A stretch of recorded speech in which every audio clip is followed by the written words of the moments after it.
Students, कैसे हैं आप सब।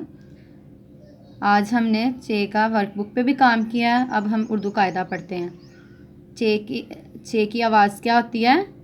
चेचा, चे चा, चे चा।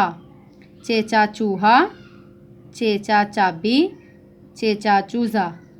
चेचा चूहा, चेचा चाबी, चेचा चूज़ा। मेरे साथ साथ पढ़ें।